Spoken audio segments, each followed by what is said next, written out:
about this, we've got our pyrolysis specialist, Joe. So I'll hand over to Joe, and I'll come back to the end for some questions. Thank you, Alex. Good morning, everybody, and thank you for taking the time to join us today. So, as Alex mentioned, we're going to be looking at analytical pyrolysis. So, throughout this agenda, we're going to be looking at analytical pyrolysis. We're going to look at it, what it is, what we can do, or what you would want to do with analytical pyrolysis, how we can achieve it. We'll look at where does it fit, so which kind of analytical environments would you potentially have this technique, and then at the end, as Alex says, we'll have time for question and answers. So we'll start with what. And before we start looking at what analytical pyrolysis is, I think it's important to have a look at what pyrolysis itself is. Now, there's a lot of words on this slide, so I'm not going to read them all. But essentially, pyrolysis is the chemical decomposition of organic materials through the application of heat in the absence of oxygen, so in an inert atmosphere. So when we think about that, we can then have a look at what analytical pyrolysis is. So it's the same as pyrolysis. It's the thermal breaking of organic bonds in an inert atmosphere, utilizing the GC carrier gas, so typically helium. So pyrolysis is a sample introduction technique, typically for GC, more often than not with mass spec detection. So then when we look at sample introduction techniques for GC, you've got headspace, which is quite commonly used, relatively low temperatures, maybe 100, 150 degrees maximum, with a relatively large sample size, so likely working in a 20 ml vial. Following on from that, you've then got thermal desorption, thermal extraction. So it's higher temperature, kicks in 150, maximum temperature maybe 300, 350 degrees, but you're working on a smaller sample size. So the higher temperature, you're driving off more volatiles, typically speaking, so you're limiting that sample size down as to not flood your GC. So thermal desorption, you're no longer working in a 20 ml vial, you're now working in a 3.5 inch by 1/4 inch stainless steel tube, typically, maybe 100 milligrams of sample. So pyrolysis then takes that a step further. So pyrolysis kicks in at temperatures really starting at 400, 450 degrees, up to 750 for most applications. So we're now looking at very high temperatures, and because we're at these very high temperatures, you are firmly going to degrade all of your organic material in there. So we're now working with very small sample sizes, typically 0.1 milligram of pyrolyzable material. And that's because we're connected to a GC mass spec. I think when you're doing liquid injection, you would inject 1 microliter of a dilute solution. If you were to put 1 microliter of a neat styrene solution, for example, you would go and oversaturate the detector and probably spend all afternoon running blanks through your system. That same principle applies when you're running pyrolysis. So we're looking at a very small sample size, but that's a limitation of the GC. So now we know what pyrolysis is. The question is, why? Why would you want to do pyrolysis on your GC system?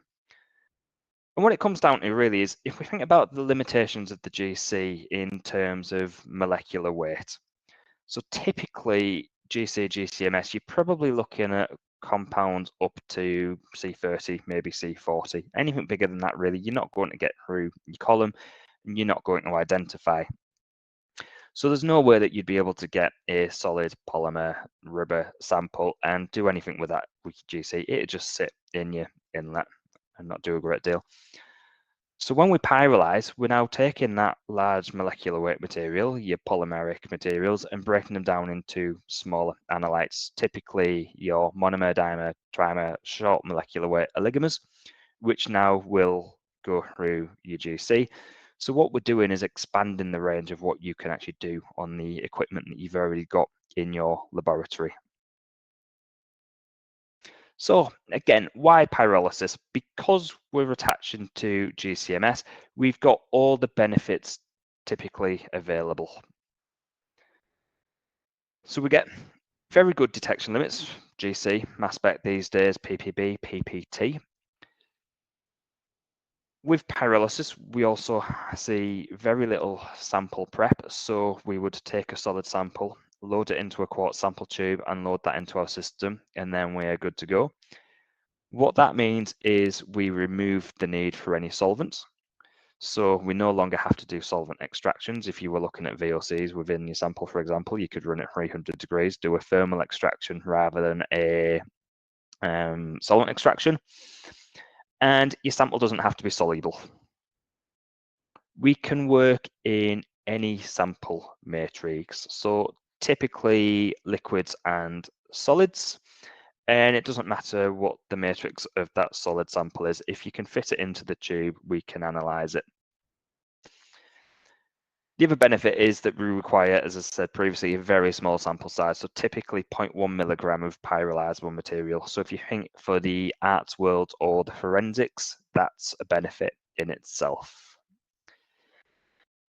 One of the big selling points of pyrolysis is that it does provide information not readily available by other analytical techniques, and I've got some examples of later on, but because your sample doesn't have to be in solution and you can work with any sample matrix, it offers definite benefits over standalone GCMS or other techniques such as maybe NMR or FTIR, for example.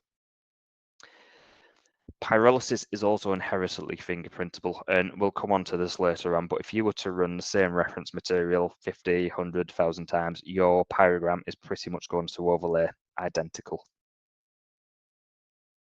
So how do we achieve pyrolysis? And touched on this in the what is pyrolysis slide. So it is a sample introduction platform that sits on the front end of your GC. So CDS pyrolyzers, as we're looking at today, have a heated transfer line that would sit in a splitless inlet on your current GC system.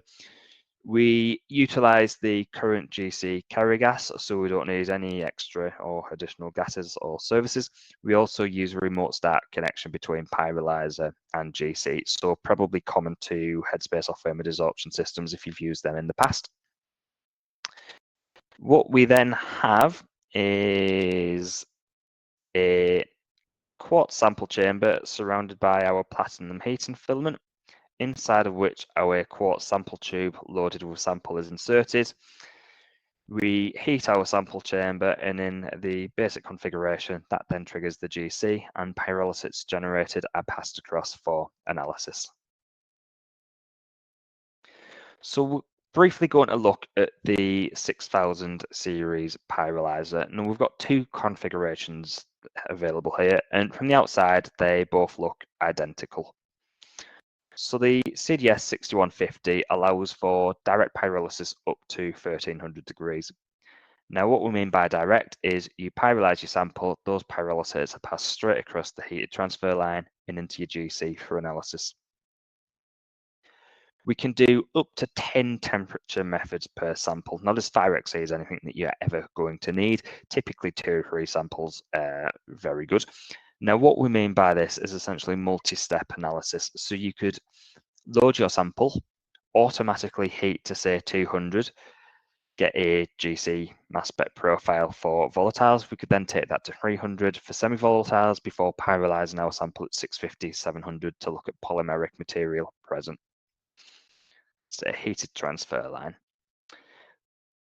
Although manual systems work very well, with the increased requirement for automation these days within most laboratories, a 48-place autosampler may also be added to the system. So that's the 6150. What we then have is the 6200, which is more of a multifunctional sample introduction platform. So the 6200 has all the benefits of the 6150, but it does have some additional capabilities. So what we have in this system is an analytical focusing trap. Now that trap sits between our sample chamber and our GC. So as we're performing experiments in the pyrolysis sample chamber, analytes can be caught on this trap. Once we've finished our experiment, we then rapidly heat the trap and send everything across to the GC, keeping nice tight chromatography. So what that allows us to do is things like reactant gas studies. So we can work in oxygen or air without exposing the GC. Or we can do experiments with longer hold times, so typically quantitative thermal extractions. So if you think, if we were pyrolyzing at 650 degrees, we would do flash pyrolysis. So we get up to temperature, hold at temperature, and the profile takes no more than 30 seconds. Within that 30 seconds, everything's passed across to the GC. So you get nice, good front-end chromatography. If you were looking to do a quantitative thermal extraction, you may use a slower ramp pyrolysis to get up to temperature, and you may hold for a longer period of time, so typically maybe 5 or 10 minutes. If you were working direct, that would mean the first 10 minutes of your chromatography, you would have things slowly bleeding across from the pyrolyzer. With the trap there, we can put everything onto the trap and then heat that trap and send everything to the GC. So it allows us to maintain that front end chromatography and proper resolution of our peaks. We then have optional extras available on the 6200. So we can essentially, although online and connected to the GC, having that trap allows us to work offline. So we can have things such as external catalytic reactors, or more recently, we've got a photoprobe, which allows us to do UV degradation studies. So really, when we start looking at the 6000 series, it is more than just a pyrolyzer. So both the 6150 and the 6200 allows for our traditional flash pyrolysis for polymer identification. It allows for the lower temperature thermal extraction for things such as residual monomer solvents or additives present. And it allows for multi-step analysis. We can also do evolved gas analysis, and I've got some data on this later on in the presentation, and we can do slow ramp pyrolysis, although slow ramp is more for the 6000. When we then look at the additional ability due to having the trap in there, we can do reactant gases such as the combustion hydrolysis, hydrogenation, and we can do things, as I mentioned, such as UV degradation or catalytic reaction monitoring. So, where does pyrolysis fit within the analytical lab? And for this, we will look at some applications. So typically anything that's large molecular weight organic, we can analyze by pyrolysis. So we talk polymers, that covers a whole range of things. On here we can see plastics, microplastics, rubbers, electronic boards, petrochemicals, consumer goods, etc. We can also do biomass related studies on here. And pyrolysis typically fits into any area of industry. So it's a very good research tool, both in industry and academia. It's very good in the industrial setting. So if you were to consider end-of-life pyrolysis waste recycling, you can use a lab scale system to mimic that process, determine the best parameters for your material before going out and working on the large scale. Alternatively, you can use pyrolysis for QC, product confirmation testing. So when we look at applications, we'll start with our bread and butter, if you like, which is polymer identification analysis. So for this, typically we would just work in direct mode. We would heat our sample to somewhere between 600 and 650 degrees Celsius using the maximum ramp rate to get there, holding for 15 to 30 seconds. What that's going to give us is a reproducible pyogram, which is based on known degradation paths. And we've got some application notes on these that I could share if of an interest. I'll not go too deeply into the chemistry of these today, but your polymers tend to follow high degradation paths. So random scission, typically your polyolefins, where they drop to bits randomly along the polymer backbone. You've got unzipping, where you tend to get a very large monomer peak and then a little bit of dimer trimer, not a lot else. So polystyrene or your acrylates are a good example of this. Or thirdly, you've got side group elimination.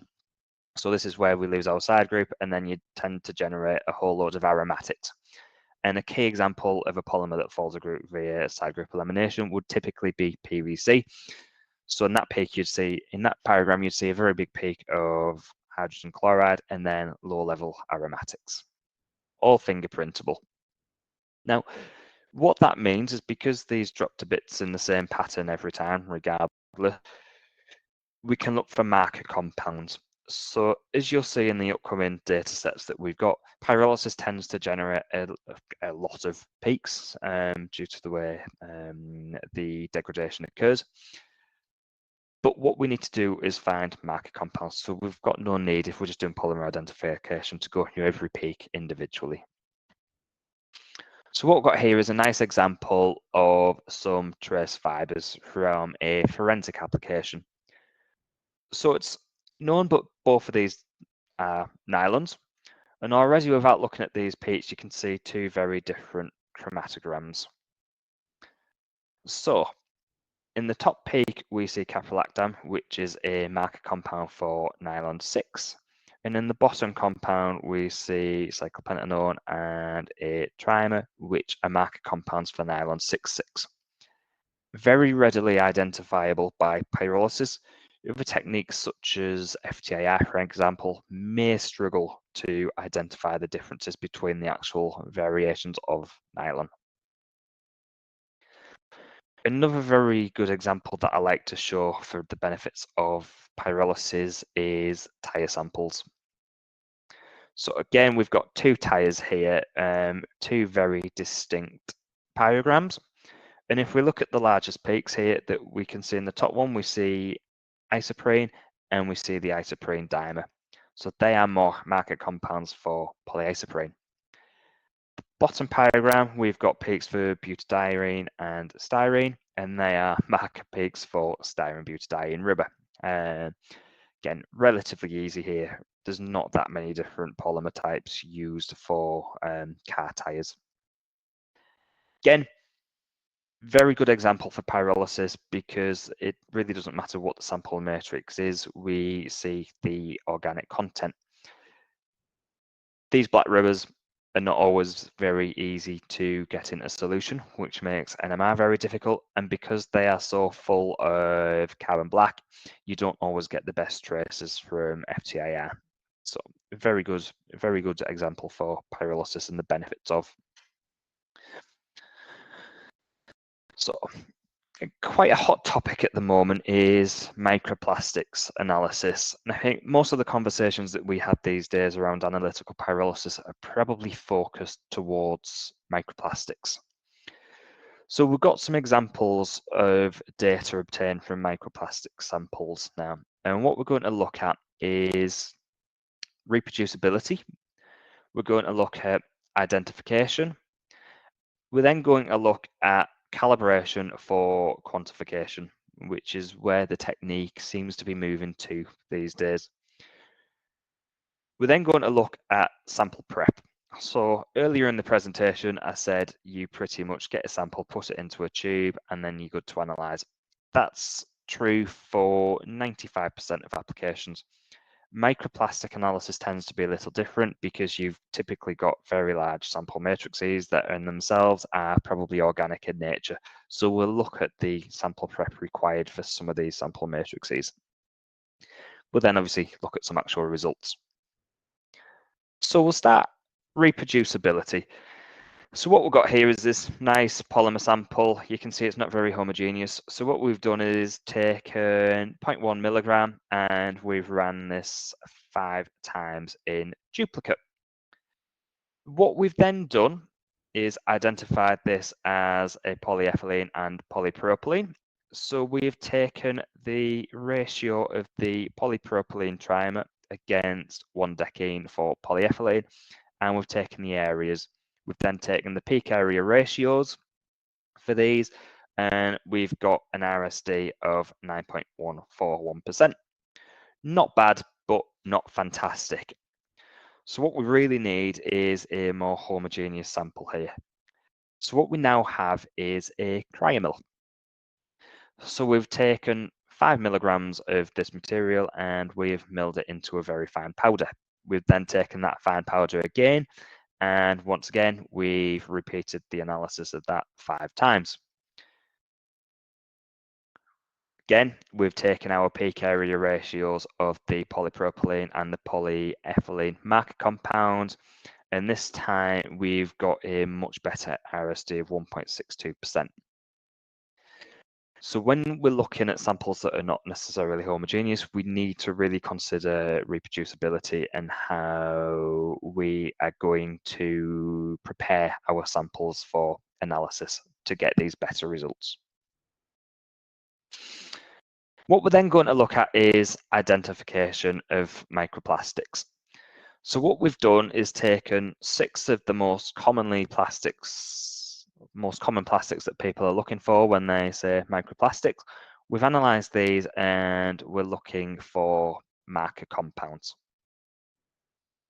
So we've got 6 different pyrograms here from 6 different polymers. So polymethyl methacrylate, we've got polystyrene, polypropylene, PVC, polyethylene, and PET. So already you can see that each of these produce a very different pyrogram. However, when we're looking for individual marker compounds, we've got to ensure that they are only present in the one polymer and not others. So what we can do here now is go through each of these and pick out unique peaks. So polymethyl methacrylate unzips, and the biggest peak is methyl methacrylate, fairly unique. Polystyrene typically provides styrene, its dimer, and trimer. Styrene itself, although the largest peak in that pyrogram, is of little use because it does pop up from time to time from other polymers. It can be seen as contamination as well. However, the trimer is very unique, so we use the trimer. Polypropylene is the trimer. PVC is a little bit of a funny one. So because we see side group elimination, that pyrogram is dominated by aromatics, benzene, naphthalenes, etc., none of which are particularly unique. So here we really need a combination of 2. So we take naphthalene and we also take HCl, hydrogen chloride. The thing is to consider when we're looking for PVC, when you're running mass spec, you possibly start scanning at 45 Daltons to get rid of your oxygen, nitrogen, air peaks. If you think that PVC is going to be present in your sample, you need to lower that down to 32, 33 because HCl has a mass of 36. So if you don't start scanning until 45, you're going to miss that completely, hence possibly miss PVC within your sample. Polyethylene, we then take 1-decene or undecene, and for PET, we take a combination of vinyl benzoate and biphenyl. What we can then do is take single ions from the mass spec of each of those compounds, and we can use these ions to start looking for these marker compounds and then potentially use them to quantify each polymer.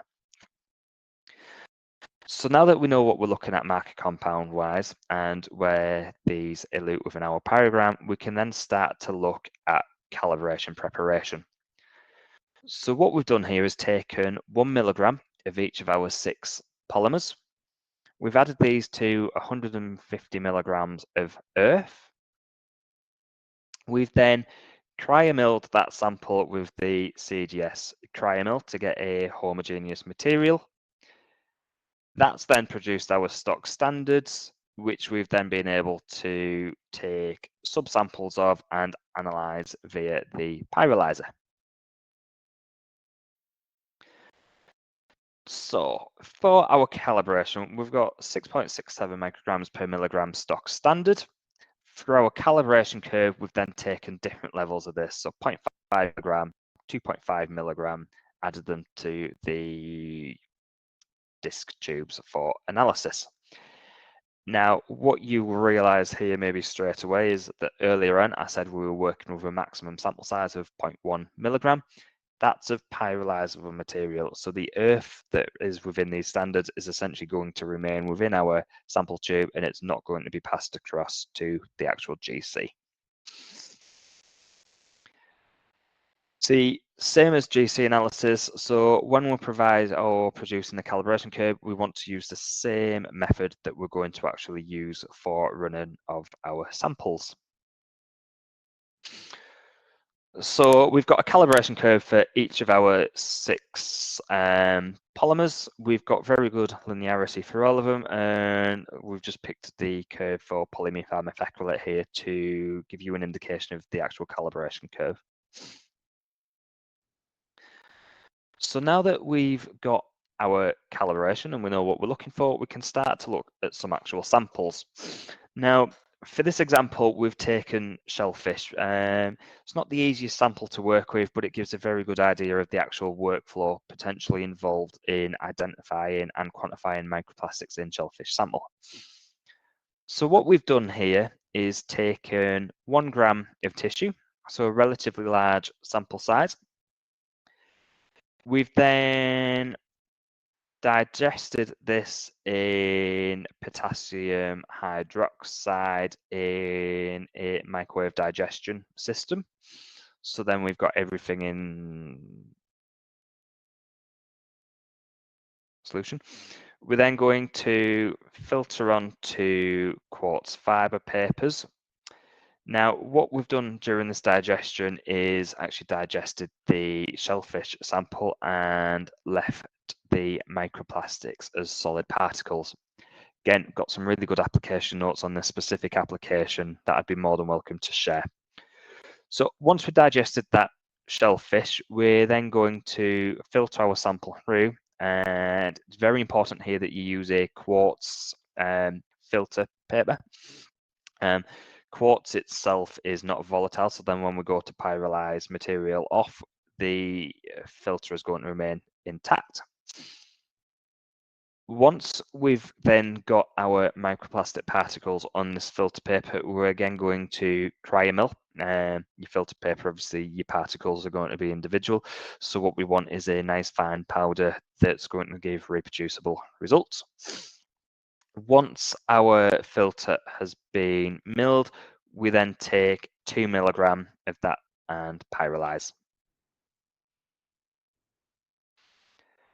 So then we can go on to look at the actual results obtained from this analysis. So again, as we've mentioned, we're looking for marker compounds, and we're going to use these to identify the specific microplastics present. So when we pyrolyzed our 2 milligrams of the filter paper containing the microplastic particles, we get the below pyrogram. And very quickly here, we can pick out marker compounds for PMMA, polypropylene, PE, PVC, PET, and polystyrene, all there. However, when we look at results and quantifying of these, what we can see is the bulk of plastics present in all of these samples is polyethylene with a little bit of polypropylene. And I think over the years now, what we begin to see is the more and more microplastic analysis that we do is the bulk of microplastics identified tends to be polyethylene. It's nice to now move on to start doing quantification studies and confirming what we originally thought. So that's a very good example of microplastic analysis in a sample matrix that possibly isn't the easiest to work in, but it still shows a good workflow and how achievable these samples are working with pyrolysis attached to GCMS. So just got one final application example now, and this is tea bag paper analysis. So when we were looking around at things to analyze over a cup of tea, we thought, you know what, let's take some of these tea bag papers and see if we can identify the differences between the differences in the tea bags that we drink typically in the office. Possibly quite relevant as well, because it was recently showed that tea bags can produce an awful lot of microplastics and nanoparticle analysis that potentially end up in the hot water that we ourselves are then consuming. So for this application, we did two different experiments. So firstly, we used evolved gas analysis, which I'll cover on the next slide, and then we did a multi-step thermal extraction followed by pyrolysis experiment. So what is evolved gas analysis? So it's a very fast screening technique, typically takes 10 minutes. It's almost a way of mimicking TGA, if you like, just you don't get a weight loss, you get a distribution of what comes off over your temperature range. So for evolved gas analysis, we would remove our GC separation column. We then replace that with a 1 meter length of fused silica, and we ramp our oven up to 300 degrees. So what we've got now essentially is an extended transfer line between pyrolyzer sample chamber and mass spec.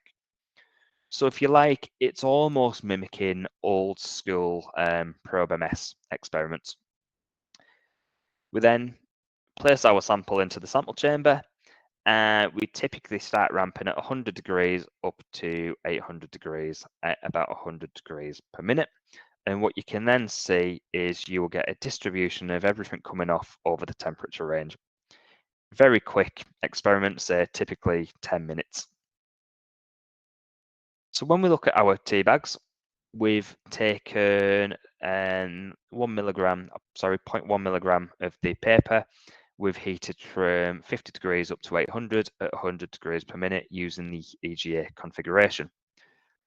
What that then gives us is our profile over temperature, and we can see that there's potentially 3 different areas here. So we've got a little bump here, we've got our main peak at 400 and another distribution at 500. What we can then do is take a combined mass spec over this full part of the pyrogram, and again over this full part of the pyrogram. We can then take that combined mass spec and we can actually search against a pyrolysis library.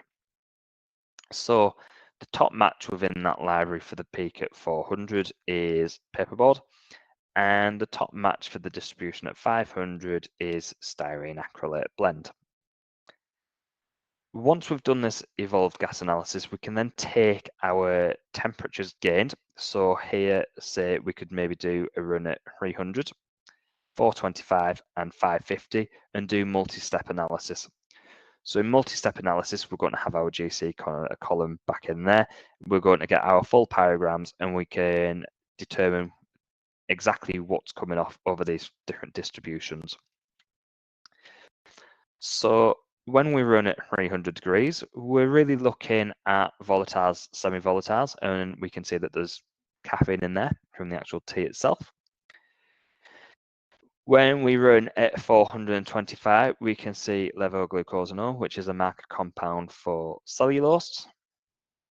And then when we run at 550, we see a combination of methacrylate, styrene butymethacrylate, styrene dimetrimer. So as we suspected from the original quick EGA screening, this tea bag is a combination of cellulose and styrene acrylates. We then took a second tea bag and did the same experiments. So we can see very quickly already that there's a difference here. So we still get a little bit of a peak down here, probably caffeine. We then see a distribution at 400 again. However, this time we've got a distribution at 550. On the previous example, that was 500 degrees. So already we can suspect that there's differences here. Again, we'll do a combined mass spec of the peak at 400 and another combined mass spec of the distribution at 550. 400 again is identifying paperboard. Our pyrolysis library then suggests that the top match for the distribution at 550 is polypropylene. So again, we'll use these temperatures here to do multi-step analysis, where we get our full pyrograms. And we can see a little bit of volatile material coming off at the run at 300, bit of caffeine in there again. Our run at 425, again consistent with cellulose having the marker compound of levoglucosanone. When we then pyrolyze at 575 degrees, we see the polypropylene trimer, tetramer, and pentamer, indicative, of course, of polypropylene. So then when we look at these two papers side by side and the workflow that we did here, starting with evolved gas analysis and our multi-step, two very, very similar looking samples on the surface. Pyrolysis very readily identifies the differences between the polymers in there. Being able to do multi-step as well, of course, provides easier or cleaner pyrograms to help separate out the different components in there. So that's all the data that we've got to run through today. But if we just look at some conclusions here, so typically pyrolysis in combination with GCMS is a very powerful technique, very readily used for polymer identification. And these days, microplastic analysis is one of the big application areas where we see pyrolysis and fitting. It is suitable in all laboratory environments, so be that QC, research and development labs, or academic. Pyrolysis will fit in there, of course, assuming that you have GC, GCMS capability. What we're doing is expanding the range of your GC. So what I didn't mention earlier is because we've got that heated transfer line, you can very readily swap between direct liquid injection, headspace, whatever else you may already have on your GC, and pyrolysis. So by attaching the CDS pyrolyzer, we're not now dedicating that GC just to pyrolysis. We're expanding the range of what you can do. We're adding to it rather than taking away what you've got already. And the thing with pyrolysis is if your sample's got an organic content in there and you can get it into a sample tube, pyrolysis will provide you with a level of useful information and provide an idea of what that material is. And it is nice to say that more recently, quantification studies for the microplastic application are certainly progressing. We're seeing a lot more use of the technique now in this area than what we were certainly 2 to 3 years ago. So I would like to thank everybody for taking the time to join us today.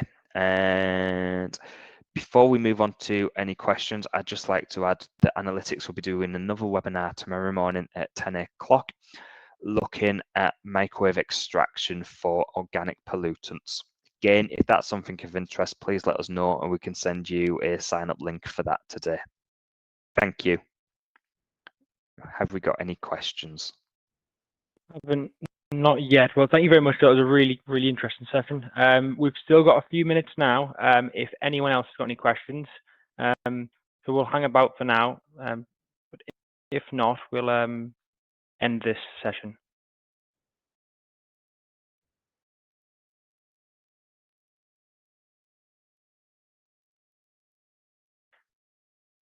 Doesn't look like it, Joe. So we'll draw this to a close. Thank you very much, everyone, for listening. Thank you, Alex. Thank you, everyone, for joining. Thank you. Bye.